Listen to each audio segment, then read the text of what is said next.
ఇంకోటి నేను రీసెంట్‌గా మీరు ఒకటి ఛానెల్‌లో పెట్టుకున్నారు కదా! బీబీకి సంబంధించి, 'బిగ్ బాస్‌కి' సంబంధించి ఒక వీడియో చేశారు. నిజంగా చెప్తున్నా ఓపెన్‌గా అది చూస్తే నాకు మీ ఇద్దరికి చాలా యాటిట్యూడ్ ఉందనిపించింది.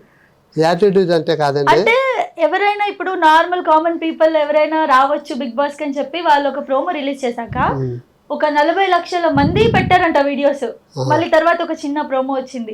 ఆ వీడియోస్‌లో మీదొక వీడియో ఉంటదంటే అది చాలా స్పెషల్‌గా ఉండాలి. లేదా ఎమోషనల్‌గా ఏదో ఒకలా ఉండాలి. కానీ ఫుల్ యాటిట్యూడ్‌గా మీరు డైరెక్ట్ నాగార్జున గారికి ఇచ్చి పడేస్తున్నట్టు ఉంది ఆ వీడియో. అన్ని కాదండి. ఇప్పుడు మేమింత వైరల్ అయ్యాం. కనీసం ఒక్కసారన్నా వీళ్ళని తీసుకోవాలన్న ఆలోచన లేదండి. ఇప్పుడు ఫేమస్ అయిన వాళ్ళని చూడాలి కదండి. ఇప్పుడు ఎవరు ట్రెండింగ్లో ఒకప్పుడు ఇప్పుడు అంటే కొంచెం మీరు అన్నట్టు డల్ అయ్యాం. ఇంతకు ముందు మరి ఎంత ట్రెండింగ్లో ఉన్నామండి. అవును. 4-5 సంవత్సరాల నుంచి. కానీ ఒక్కసారన్నా పిలిచారండి. మరి ఈసారి కామన్ పీపుల్ కన్నారని చెప్పి అలా ట్రై చేశారైతే. చెప్పగలిగానండి. ఇప్పుడు ఒక టిక్ టాక్లో ఏ బ్యాక్గ్రౌండ్ లేకుండా, ఏ సపోర్ట్ లేకుండా, ఏ రికమెండేషన్ లేకుండా మా ఓన్ టాలెంట్ తోటి వచ్చామండి. ఒకరితో చెప్పించుకుని రాలేదు. టిక్ టాక్లోనే ఎంత చేసామంటే బిగ్ బాస్లోకి వస్తే ఇంకెంత చేస్తామో చూడండి. టిక్ టాక్లోనే ఏమీ తెలియకుండా ఎంత చేసాం. ఇప్పుడు వచ్చాక చాలా తెలుసుకున్నాం.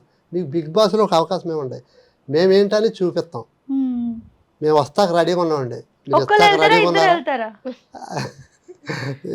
అంటే ఇద్దరిని రమ్మంటే హ్యాపీ, ఒక్కరిని రమ్మని వెళ్తాక సిద్ధంగా ఉన్నానండి. మీరు ఒకవేళ మిమ్మల్ని ఒక్కరిని రమ్మంటే? నేనైతే ఆలోచించాలండి, ఆయన అయితే వెళ్తారండి. ఎందుకలా? ఇద్దరికి ఈక్వల్ ఫేమ్ ఉంది కదా. అంటే నేను కొంచెం వెళ్ళి ఒక్కదాన్ని అయితే ఉండలేనండి. ఓకే. మీ ఆయన ఉండాలి పక్క. అవునండి. నేను ఏదైనా చెప్తుంటే ఓపాలండి అలాగా. ఓకే. అలా ఒప్పుకుంటూ బతికేస్తున్నారు మీరు. మంచిగా యూట్యూబ్ పెట్టేశారు, సంపాదన కూడా స్టార్ట్ అయిపోయింది.